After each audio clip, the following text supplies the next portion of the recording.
rolling? Alright. What's up, my holy homie? Hey, John. Welcome to episode 2. Episode 2 of the Holy Bros. Yes. How we feeling? I'm good, man. I'm good. It's been a good day. I'm excited to get into some topics that are gonna. Yeah. You ready for this fire episode we're about to unleash on the world? Yep. I'm ready, John. I don't think you're ready for this joke that we're about to tell. It's a joke, John. It's so fire. Okay, I'm ready. I'm ready. What's the joke?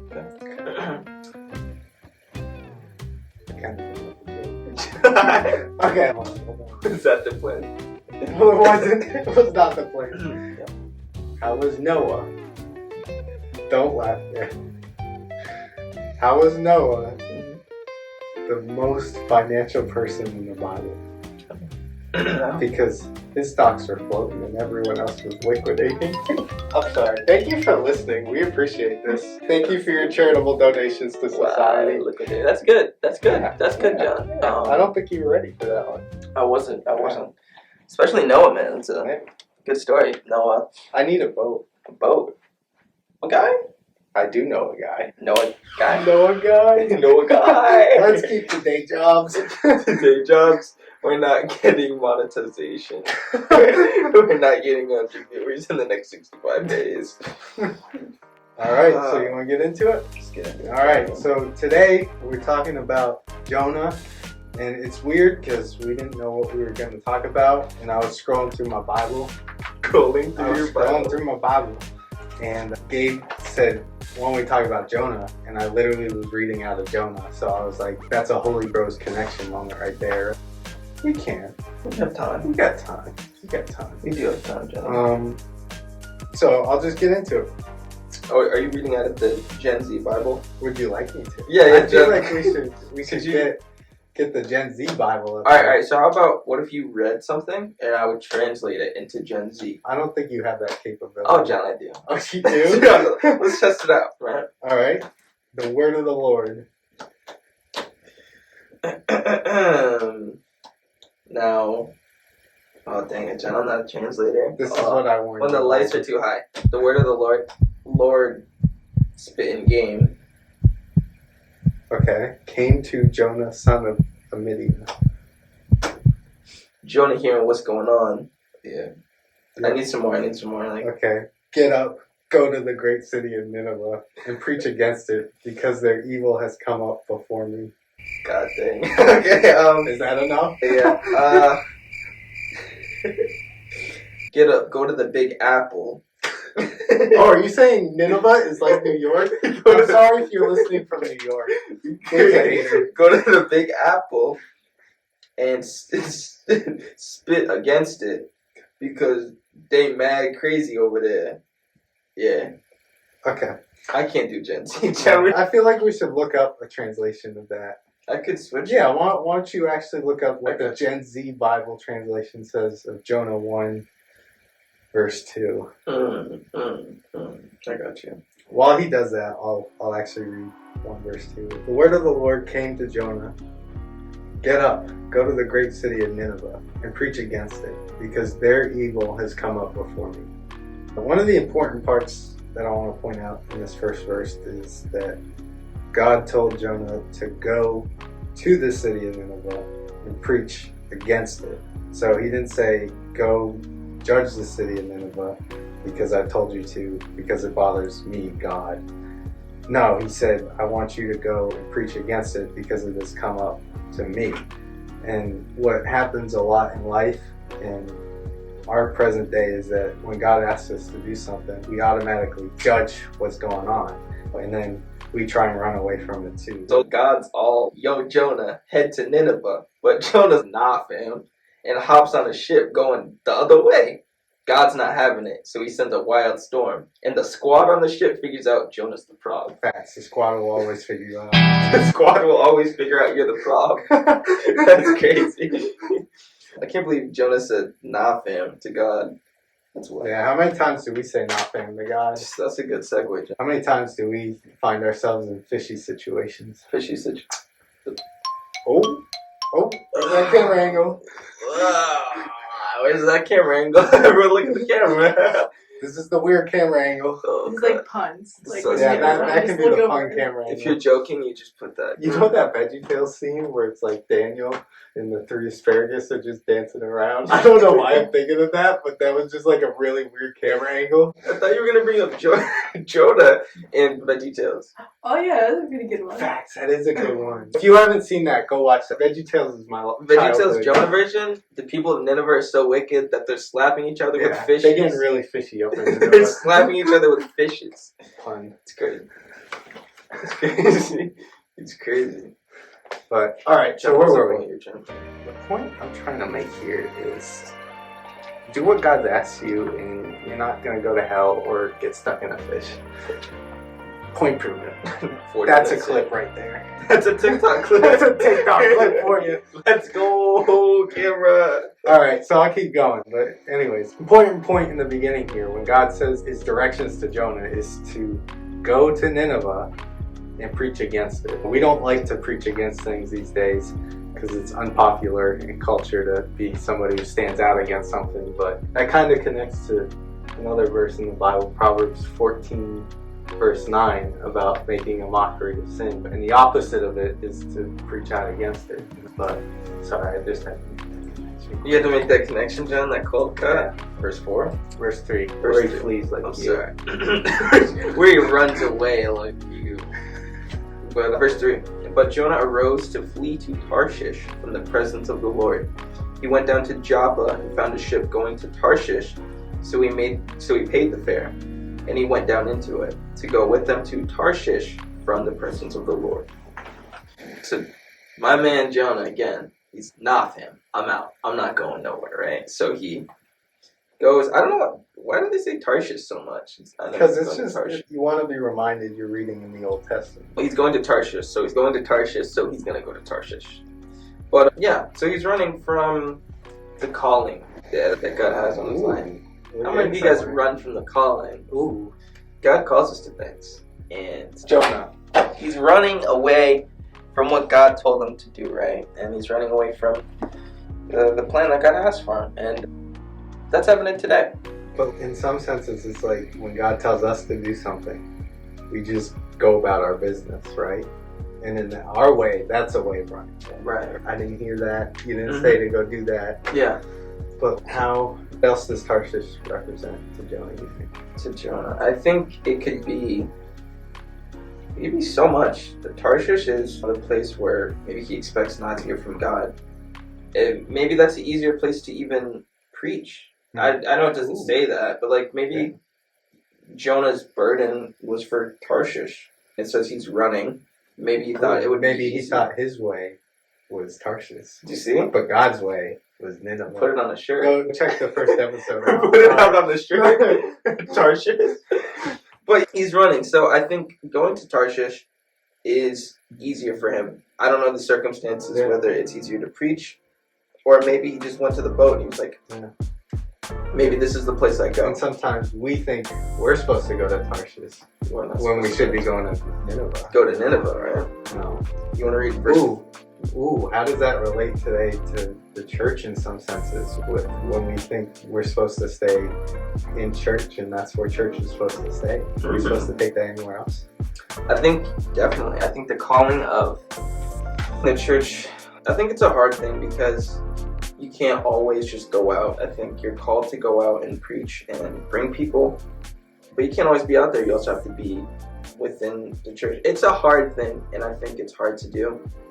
When I think of the church and what it can be, I remember learning about the church during the bubonic plague and how Wear your mask.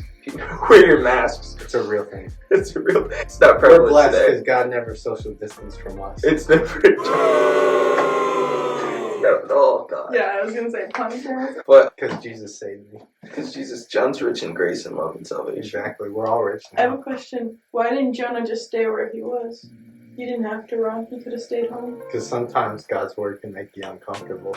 I think once God speaks to you, you have to move. And I think whether that's backward or that's forward. Yeah. In that Or case, he's moving To back. Tarshish. Or to Tarshish. If we pull up a map right now, what direction is that in? I wonder. Tarshish? I don't know. Home. Oh. That's home for you? Tarshish? I'm gonna go sleep. Tarshish? Okay, next topic. Tarsus? Let's continue reading. Anyways, trying to get back on topic. Verse 6 says, the captain approached him and said, what are you doing? Sound asleep. Okay. He says, get up, call your God. Maybe this God will consider us and we won't perish. So we can notice here that if we avoid the call of God, it doesn't just hurt us, it hurts others. And you can't even see it because you're sleeping. TikTok. I don't want to say anything after. That's scary. It's a little. I think we slow gotta burn. camp here for a minute. It's a slow burner right there. Camping here in verse 6 of Jonah. A lot of times, like we talked about in the first episode, we all have a calling and we all have a purpose. Sometimes we have to just act on it, and it gets dangerous when we sit dormant. I heard it said once, it's like the Red Sea, because the Red Sea has so much salt in it. Sometimes we get salty. Okay. Anyway, sometimes we get so I can't. You should have put me on a Bible podcast, bro. Too many Bible puns. Anyways, so it's like the Red Sea, but because it sits dormant, it gets so filled up and it doesn't go anywhere. Sometimes we get a thing from God that we're needing to do for somebody else. And that's the awesome thing. The thing we get to do is for somebody else. It's not for ourselves. It's to give. And God's going to be focused on others and getting them to see Him and His goodness. Because when we're outside of it, we get a little salty out there. All right, second time, I'm done. Why don't you continue, my holy brother? Verse 7. Oh, also, I want to point out in verse 5, it's talking about everyone, and they said they were afraid, and every man cried out to their God. So Jonah's sleeping. This is Jonah sleeping. Every man's crying out to a different God, the God of their culture. And that's prevalent back then. But prevalent now, too. What's your God? Ooh. What's the God of your culture? Like, I don't know. It might not even be like a God to you that you see. You could be asleep to it. Because, how many times do we turn to things when things get crazy? What do we turn to? And that'll tell you what your God is sometimes. When things go wrong, where are you going? Are you going to a special person? You going to hit something in some room somewhere? You going to, I don't know. Whatever your thing is, you'll know it. When we're talking about it now, you know what's your thing is to go do. Right. And the thing is, that's not going to help you. And what's interesting is they went to Jonah, and how many opportunities do we have as Christians to be that person? Right. Even when we run away from it, right. He still makes an opportunity to show His greatness. Mm-hmm. It might not be great to the sailors on the boat right now because right. they rocking back and forth, right. But it's His power, and what happens when we try to run away from it. It's reckless love gets a PG-13 version. Yeah, I know, it's crazy. Yeah, like you said, you brought it up, the fact that God called them to witness to people in Nineveh. And he's going away from that, but still he's sleeping, and God brings people to him that he could actually lead to Christ in a way. He could say, "Oh yeah, you're right. My God can stop this." But yeah, I mean, verse 7. Man. Verse 7. You want to read it? Right. And they said to one another, "Come, let us cast lots, that we may know for whose cause this trouble has come upon us." So they cast lots, and lots of kind of God. This next verse is funny. So they cast lots, and the lot fell on Jonah. Then they said to him, "Please tell us, for whose cause is this trouble upon us? What is your occupation, and where do you come from? What is your country, and what people are you?" So he said to them, "I am Hebrew, and I fear the Lord, the God of heaven, who made the sea and the dry land." So, funny enough, they asked him who he is, right? So I wonder why they did that. They say, "Please tell us, who are you? What's your occupation? And where do you come from?" And he says, "I'm a Hebrew, and I fear the Lord." That kind of sounds like a direct contradiction of what he's... Okay, what is he doing? He's running away. If I fear the Lord, I don't think I would... And not fear like I'm afraid of him, but it's a holy reverence. Yeah. He makes it a point to say, "I'm Hebrew, and I fear the Lord, who made the sea and the dry land." But he's running away from God. Yeah. in that sense. Yeah. That's a weird thing. I want to point out the quick thing about the casting lots. That's just funny to me. That is just If you're Jonah, you're just sitting there and you're like, I know it's me. and it Like rolls on they're still like throwing dice about this. Right. I'm not telling you to go to Vegas and hope God helps you win, but He has a way of pointing things out to us. Mm-hmm. Like even in the little things, He'll show you. Right. He'll show others too. Yeah. You might get thrown off the ship. You might get thrown off the ship of life. Who knows? You might hit rock bottom.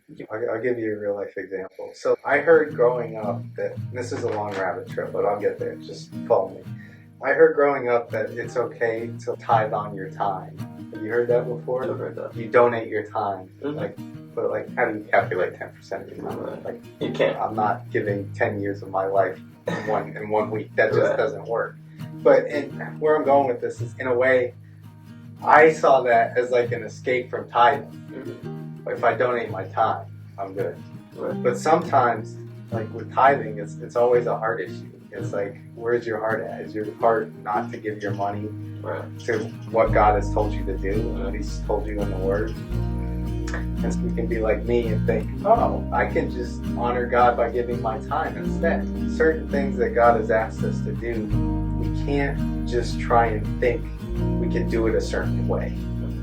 He's asked us to do it, and He'll normally be specific. He'll ask us to do it a specific way. Look at Noah. Literally, He told him the measurements of each piece of wood that he was going to throw in the boat. Right. So God is specific. And I think one of the things you've been talking about lately is just an expectance that God is going to deliver on what He says sometimes. And it's almost like we forget that our God is so, I hate to use this term, but relevant to us. Like He's here, like He cares.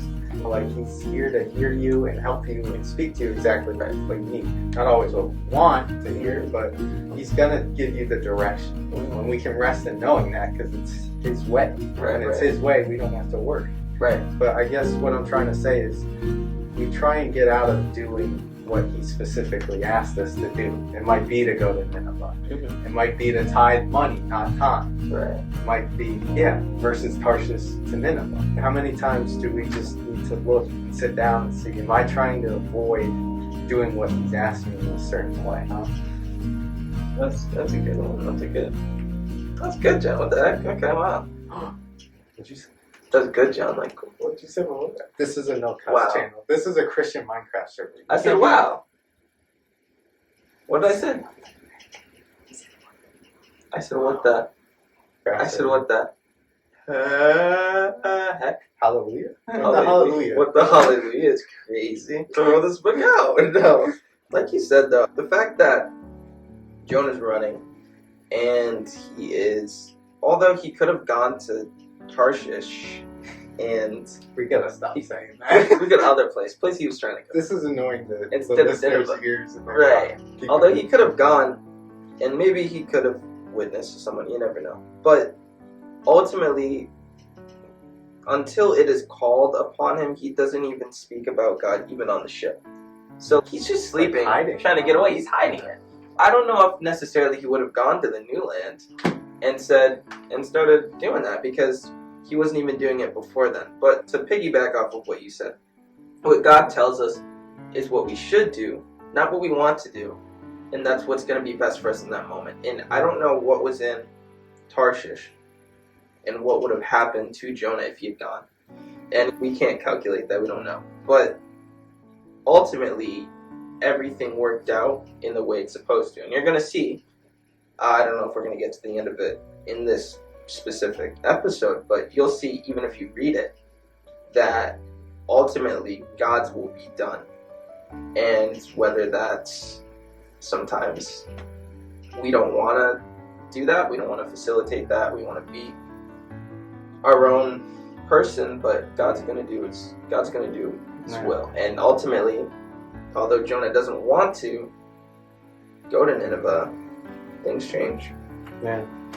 I just want to go back to something you were just saying, like how he just didn't mention God on the ship. Man, how many times do we as Christians just not want to mention Jesus, and He's right there prompting us to say something about this? I love recently I keep getting that verse where Jesus gave this parable about talking about the seeds and the sower, and just how certain ground, when the seeds are planted, it lands on rocky ground. People don't receive. You can interpret that a little bit.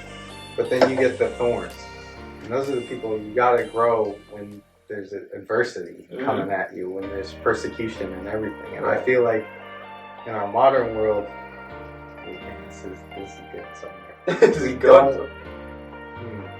We just don't say anything about it because we don't want to have thorns. Oh yeah. We don't want to have persecution, and we don't want to have a hard life, because like in our culture, the American dream is pursuit of happiness, and pursuit of happiness doesn't always entail being thrown up on a cross, thrown in prison, thrown in oil. Yeah. The thing with Christianity is it's not always convenient for us. You could be somewhere, you could be anywhere, and God might press upon your heart to talk to someone and to claim, Him in Christianity. And one of the biggest attacks I feel like on Christians today is just opening your mouth.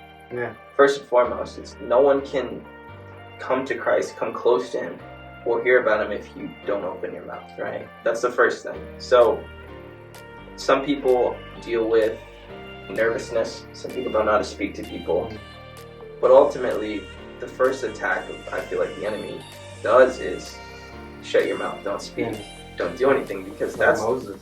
Moses. That's the way he can guarantee that no one's gonna hear about it, right? So Jonah, for whatever reason, isn't speaking to the people on the boat. He's sleeping, he's running away, and he's sleeping, and until he's pressed about it, until the lots fall down on him, until they ask him, who are you? What's your occupation? What's your thing? And that's when he says, I'm Jonah, I'm Hebrew, and I fear the Lord, who made the sea and the land. I would be too, on that boat too. Yeah, and if you want to go to verse 10. Yeah, and I'm not trying to call anyone out with this, but it's been growing in me too that we can't just give up when the littlest thing, the littlest fear of speaking out for what God's told us to, and the good news that He has for everybody. I think part of it is some of us have been taught that it's like when we speak out, it's like a corner side, like person telling you're going to hell. That's not, that's not the message we're trying to send. The message is that we all have purpose and value and dignity in God that He wants everyone to experience, and when we're outside of that, sometimes sin can keep us there and make us think that it's a better place to be than actually going through something. Right. Honestly, what I've learned too is like when you're doing what you need to do in God, that's when things aren't as easy. Like when you're seeking God, you're speaking out. My pastor always used to say, when you're in the world, when you're just living life the way you want to live it, you don't really have any enemies. You're just against God. But once you start serving God and you're living for Him, you're now against the world and the devil. And I think that's just true in general. Like when you're serving God, it's not promised that things are going to be easy. And you look at all the disciples, and just about all of them died a miserable death, but they know they were going somewhere. And I think that's what's important if you are taking these next steps, to start to be vocal about what you believe. And not vocal in like a way that you're protesting or doing anything else, but it's just sharing what God's showed you to give to others. Like we talked about in the beginning, that He's always going to give you something to give others. Look at it that way. But when things start getting hard, just keep your focus on Him, because you look at John in the book of Revelation, he's exiled on this island with no one there. And what is his focus on? Heaven's revealed to him the glory that he's going to see when he sees God someday. Right. So when our focus is on Him, the circumstances don't matter as much. Yeah. Keeping your eyes on God is great. And sometimes, like I said, when you're living for God, things are going to come against you, circumstances. How many times were apostles shipwrecked? And I think we're lucky in this situation as far as in our country where we're not beaten, we're not physically abused as prevalent as the apostles were, but so it's easier for us as far as we're not going to face those kind of consequences. But I find that it's harder for people today to speak out for some reason rather than. And I just want to point out a couple more verses and then we'll start wrapping it up. I just want to point out verse 2, 8, and 9. Verse 2 says, I called to the Lord in my distress, and he answered me. I cried out for help from the deep. You heard my voice. When you threw me into the depths, into the heart of the seas, the current overcame me. All your breakers and your billows swept me over. And I said, I have been banished from your sight, yet I will look once more toward your holy temple. The water engulfed me up to my neck, and the watery depths overcame me. Seaweed was wrapped around my head. I sank to the foundations of the mountains. The earth's gate shut behind me forever. Then you raised my life from the pit, Lord my God. As my life was fading away, I remember the Lord, and my prayer came to you, to your holy temple. Those who cherish worthless idols abandon their faithful love. But as for me, I will sacrifice to you. With a voice of thanksgiving, I will fulfill what I have vowed. Salvation belongs to the Lord. So when we get to the point where we have nothing else, and it is just God, and you are starting to step out on what he's told you to do, that's when the change can start to happen for us, is when we call out to him. And then also, I just want to point out verse 8, just we can be like the guys on the boat. We can be people who cherish worthless idols, it says. And then that causes you to abandon it eventually, like they did. They cried out and then eventually had to turn away from it. Don't live your life cherishing things that you're eventually going to turn away from. God is always going to be there for you, and he's always going to help you through. Jonah here, he's literally about to drown, but then somehow he looked to God. If we humble ourselves enough to come back to him, even when we run from him, he's always there to answer us and be there for us. Like we were just talking about, he's relevant. Like I hate to keep using that term because it just feels so weird to use in the Bible verse, but he's relevant. Like he cares about you and he's there in our times of need. And I love verse 9 because it says, as for me, I will sacrifice to you with the voice of thanksgiving, and I will fulfill what I vowed. Salvation belongs to the Lord. So if we can always remember, no matter how low we get, to be thankful for what God's done. And we can always cherish what he's given us and allowed us to do, which is what he's going to Nineveh. Literally, it might not be something that he's called us to judge, but he's called us to do. And sometimes when we judge it, we run from it. And then if we can humble ourselves to look back towards him, like I said, when we're running away, he's faithful to show us the truth. That's a good sum, John. Somehow he comes to the realization that he's going to sacrifice with a voice of thanksgiving, right? His eyes are on God. It's not about him. And he is seeing that I'm thankful. And although he's in a pretty bad situation, he comes to that realization that he owes something to God, that he's going to pay that he's thankful, and that ultimately God's calling matters to him and for him. And it's not until he comes to that realization that his circumstances change, right? That's when God says, and he spoke to the fish and he spat out. But it's funny that he came to that realization in some of the worst circumstances ever.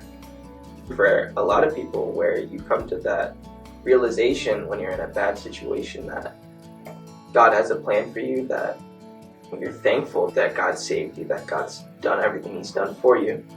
And like you said, in the times of trouble, in the times of stress, and Jonah's gonna, from his circumstance, he's gonna die. Like he's in this awful situation, but he comes to say, God, I'm thankful. I'm gonna pay on what I had vowed to you. Salvation is of the Lord. And I think there's always something you can learn from a Bible passage, but all the more in Jonah, where he's running the opposite way of God, but God redirects his focus, and brings him to the realization that salvation is for him, that his plan is important. We see that God restores us. And we can see it in Jonah here too. He's in the belly of the fish. Job's literally having a horrible life right now. Right. He's got boils and everything. Yeah. But if we can just be thankful in the situations that we have, look to pray for other people, even when we're going through something that's probably much worse than you might think somebody else is. I mean, everybody's got something. But if we can keep the focus on others and God, we're going to get spit out of the fish, bro. That's a good edge, John. Okay, hold on. We're gonna get spit out of the fish. Get spit out of the fish. Get spit out of the fish merch. That's a shirt. Get spit out of the fish. No, that's exactly right. That was a stretch of a point, but I think you did it. I don't think it was a stretch. I think that realizing, like you said, the circumstances aren't important. Everything around you that is stressing you out, that is making you crazy, and that could be work, that could be school, that could be anything. Yeah, because I heard once that if you have anxiety and you're being worried about a situation, the opposite of that is to be thankful and have faith. If we can just, because you can't be both. You can only focus on one thing at a time sometimes. It's scientifically proven. But if we can just always be thankful to God and have faith in what He said He's going to do, and like I said, you can spit out a fish. Yeah, we were talking about it, and you mentioned it earlier. Banking on God's promises. God, this book right here is full of promises, and it's up to you to read them, not your pastor to read them for you, not your parents to read them for you, but for you to go in and to seek God and say, God, because you need God. Yeah, this is the book of promises right here. God makes countless promises to people like Abraham, David, Adam, and Eve. Like, He makes promises, and it says in His word that He's going to provide, that His people aren't going to go without, that He's a father, and everything that you need to live a good life, to live a life that is as close to God as you can, is in here. And it's up to you to read that and to say, hey, this is something important. And then once you get to those promises, you can say, God, it says in your word that you're going to do this. It says in your word that I'm not going to go without, that I'm going to be able to do these things. And then, like you said, also keeping your eyes on God and then other people. What's the best thing to do when you're upset, when a situation isn't turning for the better for you, is to focus on someone else, to be that comfort for someone else. Even when you don't see breakthrough in your own area, you can see breakthrough for someone else. You can pray for breakthrough. And I think ultimately when you stop thinking about yourself, you put your focus on God, you put your focus on other people. That's how you fulfill all the commandments. Jesus sums up all the commandments in two things. Love your neighbor as yourself, and love God with all your heart, mind, soul, and strength. If you're doing those two things, your situation, it may get worse, may get better, but you're not going to be focused on that. You're going to be focused on God and your neighbor, and I think ultimately that's a blessing in itself. You're getting spit out of that wheel. We got any questions? Oh, we got two. We'll take some questions from. We got two questions from viewers. Some crazy viewers. Let's see. I got a question coming in from Instagram. Was Eve in the wrong, or was Adam in the wrong?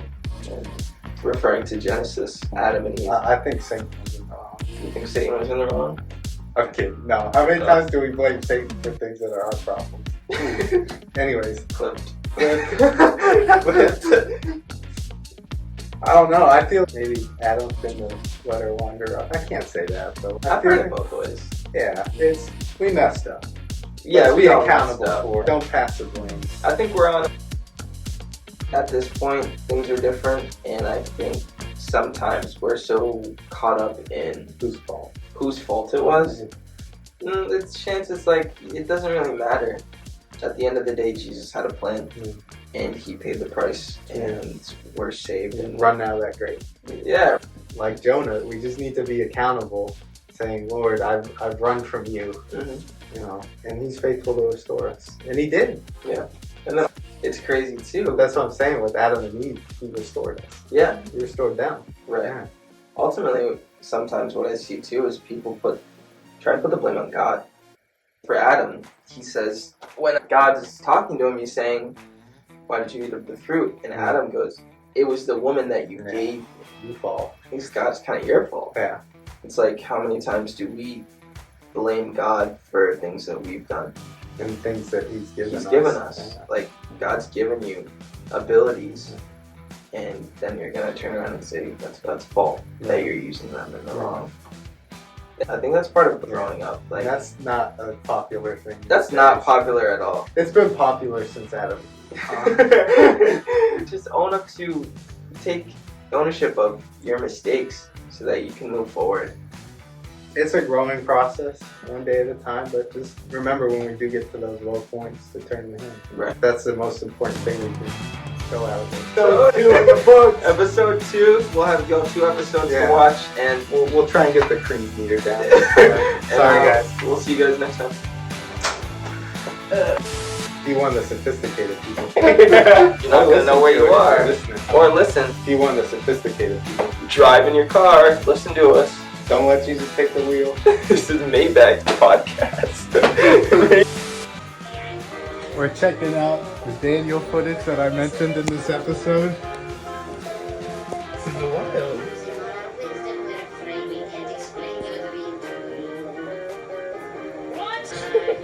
wild.